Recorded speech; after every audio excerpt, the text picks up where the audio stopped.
धागा वाला ना।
किताब से कर लो कथा।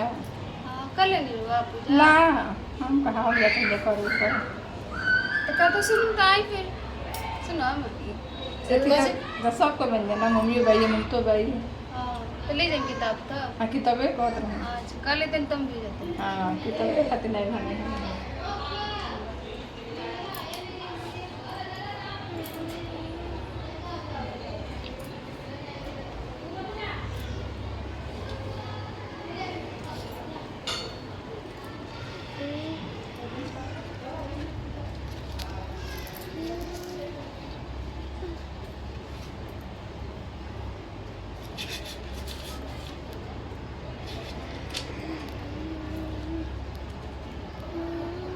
ज्योतिपुत्री का व्रत कथा। एक बार नौमिषारण्य के निवासी ऋषियों ने संसार के कल्याणार्थ सूत जी से पूछा, हे सूत, कराल काली काल में लोगों के बालक किस तरह दीर्घायु होंगे सो कहिए। सूत जी बोले, जब द्वापर का अंत और कलयुग का आरंभ था, उसी समय बहुत सी शोकाकुल स्त्रियों ने आपस में सलाह की कि क्या इस कली में माता के जीवित रहते पुत्र मर जाएंगे। जब वे आपस में कुछ निर्णय नहीं कर सकी, तब गौतम जी के पास पूछने के लिए गईं। जब उनके पास पहुंची तो उस समय गौतम जी आनंद से बैठे थे। उनके सामने जाकर उन्होंने मस्तक झुकाकर प्रणाम किया। तदंतर स्त्रियों ने पूछा, हे प्रभु, इस कलयुग में लोगों के पुत्र किस तरह जीवित रहेंगे? इसके लिए कोई व्रत या तप हो तो कृपा करके बताइए। इस तरह उनकी बात सुनकर गौतम जी बोले, आपसे मैं वही बात कहूँगा जो मैंने पहले से सुन रखा है। भैया को भी बुला लो ना, सुनेगा। वह अपनी स्त्री के साथ अपनी ससुराल गया और वहीं रहने लगा। एक दिन आधी रात के समय पुत्र के शोक से व्याकुल कोई स्त्री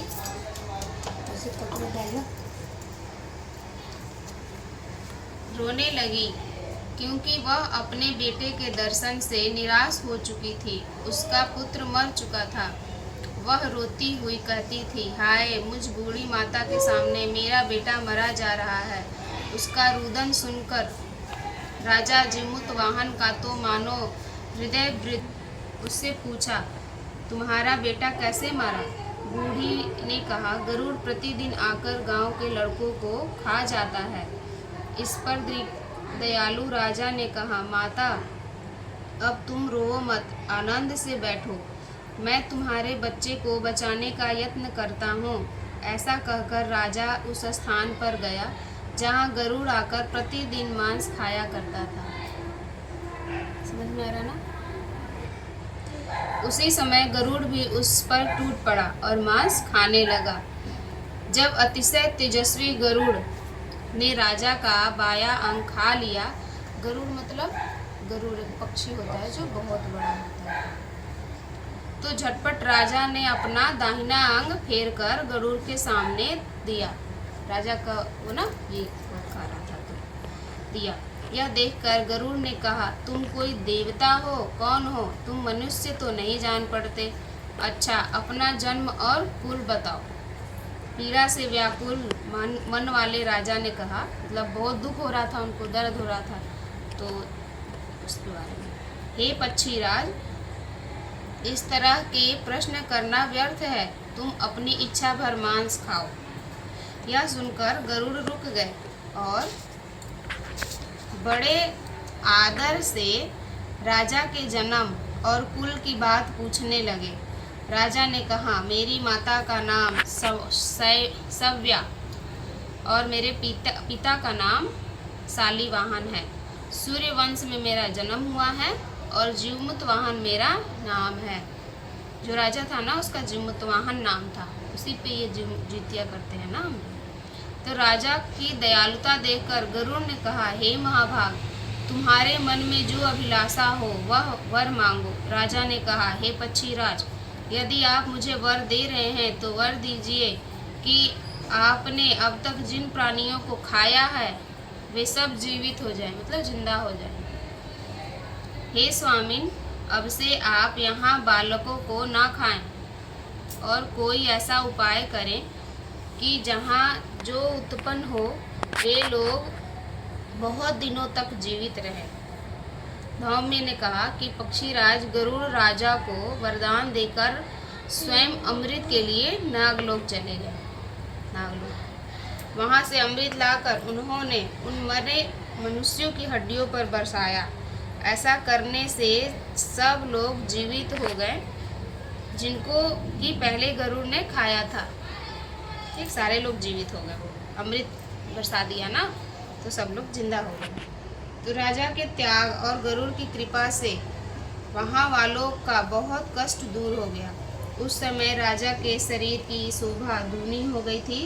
जब राजा की दयालुता देखकर गरुड़ ने फिर कहा, मैं संसार के कल्याणार्थ एक और वरदान दूंगा। आज अश्विन कृष्ण सप्तमी से रहित शुभ अष्टमी तिथि है, जहाँ आज भी तुमने यहाँ की प्रजा को जीवन दान दिया है। हे वत्स, अब से इस दिन ब्रह्म भाव हो गया, जो मूर्ति भेद से विविध नामों से विख्यात है, वही त्रैलोक्य से पूजित दुर्गा अमृत प्राप्त करने के अर्थ में जीवित पुत्रिका कहलाई है। सो इस तिथि को जो स्त्रियां उस जीवित पुत्रिका की और कुश की आकृति बनाकर तुम्हारी पूजा करेगी, तो दिनों दिन उनका सौभाग्य बढ़ेगा और वंश की भी बढ़ती होती रहेगी। हे महाभाग, इस विषय में विचार करने की भी आवश्यकता नहीं है। हे राजन, सप्तमी से रहित और उदया तिथि की अष्टमी को व्रत करें, यानी सप्तमी विद अष्टमी। जिस दिन उस दिन व्रत ना कर शुद्ध अष्टमी को व्रत करें और नवमी में पारण करें। यदि इस पर ध्यान न दिया गया तो फल नष्ट हो ही जाएगा और सौभाग्य तो अवश्य ही नष्ट हो जाएगा। जीवमुतवाहन को इस तरह का वरदान देकर गरुड़ वैकुंठ धाम को चले गए और राजा भी अपनी पत्नी के साथ अपने नगर को वापस चले गए। धौम्य द्रौपदी से कहते हैं, हे देवी, मैंने यह अतिशय दुर्लभ व्रत तुमको बताया है। इस व्रत को करने से बच्चे दीर्घायु होते हैं। हे देवी, तुम भी पूर्वोक्त विधि से यह व्रत और दुर्गा जी का पूजन करो तो तुम्हें अभिलाषित फल प्राप्त होगा। मुनिराज धौम्य की बात सुनकर द्रौपदी के हृदय में एक प्रकार का कौतूहल उत्पन्न हुआ और पूर्ववासिनी स्त्रियों को बुलाकर उनके साथ यह उत्तम व्रत किया। गौतम जी कहते हैं, यह व्रत और उसकी प्रभाव को किसी एक चिल्ल ने सुन लिया। जब वो व्रत करी ना तो चिल्ल ने सुन लिया था और अपनी सखी सियारिन को बतलाया। इसके बाद पीपल वृक्ष की शाखा पर बैठकर उस चिल ने और उस वृक्ष के खोते में बैठकर सियारिन ने भी व्रत किया। फिर वही चिल्ली किसी उत्तम ब्राह्मण के मुँह से यह कथा सुन आई और पीपल के खोते में बैठी हुई अपनी सखी को सुनाया। सियारिन ने, आपको समझ में आ रहा है ये सारा है ना? सियार होता ना, वही सियार ने आधी कथा सुनी थी कि उसे भूख लग गई और वह उसी समय 100 से भरे शमशान में पहुंची। वहां उसने इच्छा भर मांस का भोजन किया और चिल्ली बिना कुछ खाए पिए रह गई और सवेरा हो गया। सवेरे वह गौशाले में गई और वहां गौ का दूध पिया। इस तरह नौमी को उसने पारण किया। कुछ दिनों बाद वे दोनों मर जाती हैं। अयोध्या में किसी धनी व्यापारी के घर में जन्मी, जहाँ राम भगवान जन्म दिए था वहाँ पे जन्मी। संयोग से उस दोनों का जन्म एक ही घर में हुआ। उसमें सियारिन ज्येष्ठ हुई और चिल्ली छोटी, मतलब सियारिन बड़ी हो गई और चिल्ली छोटी हुई, दोनों पहले। तो वे दोनों सभी शुभ लक्षणों से युक्त थी, इसलिए बड़ी लड़की काशीराज और छोटी उनके मंत्री के साथ वह पात्र अग्नि के सामने विधि पूर्वक ब्याही गई। दोनों का शादी हो गया। पूर्व जन्म के कर्म फल से वह मृग नयनी रानी हुई। जिस किसी भी संतान को उत्पन्न करती वह मर जाती और पूर्व जन्म की बातों को स्मरण करने वाली मंत्री की पत्नी ने अष्टवसुओं के सदृश तेजस्वी 8 बेटे उत्पन्न किए और सभी जीवित रहे। वो सियारिन थी ना, उसका शादी हुआ राजा से, उसके बच्चे सब मर जाते थे क्योंकि उसने व्रत नहीं किया था, तोड़ दिया था बीच में। और जो चिल थी वो छोटी थी, उसके 8 बच्चे हुए बेटे और वो सारे अच्छे से जीवित रहे।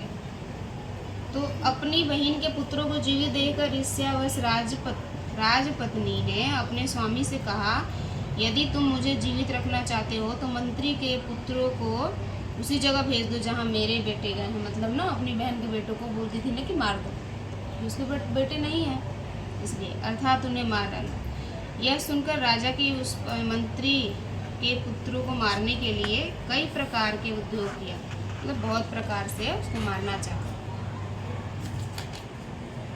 पर मंत्री पत्नी के जीवित पुत्रिका के पुण्य बल से बचा लिया, क्योंकि जीवित पुत्रिका का व्रत करती थी वो, तो इसलिए ना उसके बच्चे बच जाते थे। एक दिन राजा ने अपने आदमियों से उन पुत्रों का सिर कटवाकर पिटारी में रखवाया और पिटारी को उसकी माता मंत्री पत्नी के पास भेज दिया, किंतु वो 8 सिर बेशकीमती जवाहरात बन गए, मतलब हीरा मोती बन गया। और भले चंगे वे 8 लड़के अपने माता के पास वापस चल गए, वो वापस जिंदा हो गए ना कुछ करने के बाद। उसको जीवित देख राजपत्नी को बड़ा विस्मय हुआ, वो सोचने लगी और अंत में वह मंत्री की पत्नी के पास आई, अपनी बहन के पास आई और पूछा, हे बहन, तुमने ऐसा कौन सा पुण्य किया है जिससे बार बार मारे जाने पर भी तुम्हारे बेटे नहीं मरते? इस पर मंत्री की पत्नी ने कहा, पूर्व जन्म में मैं चिल्ली थी और तुम सियारिन। हमने और तुमने साथ साथ जीवित पुत्र का व्रत किया था। तुमने व्रत के नियमों को भली भांति पालन नहीं किया था और मैंने किया था। इस दोष से हे बहन तुम्हारे बेटे नहीं जीते। ओ राजरानी, अभी तुम उस जीवित पुत्र का व्रत को करो और तुम्हारे बेटे दीर्घायु होंगे। मैं तुमसे सच सच कह रही हूँ। उनके कथा अनुसार रानी ने व्रत किया, तभी से उनके कई बेटे सुंदर और दीर्घायु होकर बड़े बड़े राजा हुए। सूत जी कहते हैं कि सब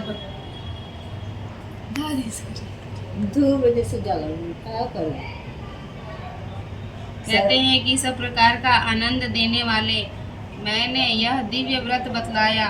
स्त्रियां चिरंजीवी संतान चाहती हैं तो विधि पूर्वक यह व्रत करें। इसी पंडित श्री राम तेज पांडे कृत भाषा की जीवित पुत्र का व्रत कथा समाप्त।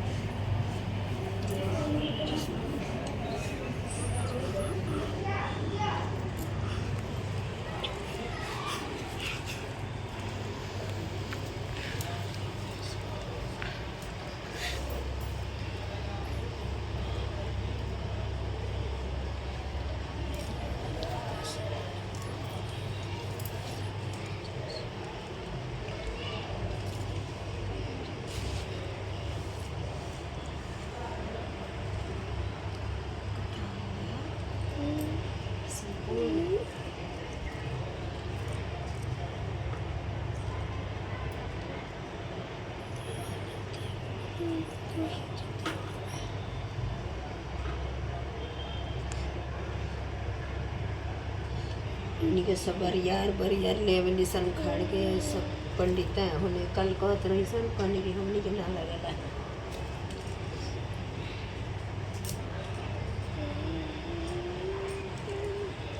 चार सहेली रही जाए तो भूखा रह जाए जुतिया तो एगो बाई उनका पड़ोस में गुरबहन एथी रही तो कहली कि एहो हमरो मन करता जुतिया करे के तो कहलन कि कर तो ले आ देलन। सुन ले बाबू हम ये सब बोले होते रजनी घरे तो सुन लेना तो ये से कर का भइल बा हम सब कुछ तोहरा के ले आ देतनी। तो बेचारा सब कुछ ले आ देलन। दाल बनौली, भात बनौली, रोटी बनौली, भुंजा भुंजली आ सब बना ली पोत के सब तैयारी कैली। जब बनावे के भइल तो बनावत रही आ एक और खैले जात रही तो सब कोठी में घुस के देखत अड़न का करतिया तो खा लेली। तो कहतन रोटी वोटी सब बना लेली। तो कहली कि चलिन जा चाची नहाए। तो चला कहलन चाची हमू चलता नहीं बाप तू कहाँ जेब तो चला ना चलो हम देखो कैसे कथा कहे लीजा का करे लीजा तो हम चलता नहीं। यहाँ लीजा धोए लीजा इहो लुगा उठौली साड़ी उठौली चलली। तो कहता कि कथा होके लगा तो ये चाची बीच में बैठ कर चाची एगो हमू कथा सुनावत क्या होगा तू क्या कथा सुनेगी मेरा होगा कथा कहते आ तो हमरो सुन ला नहीं। तो दाल बनौनी, भात बनौनी, 1600 के रोटी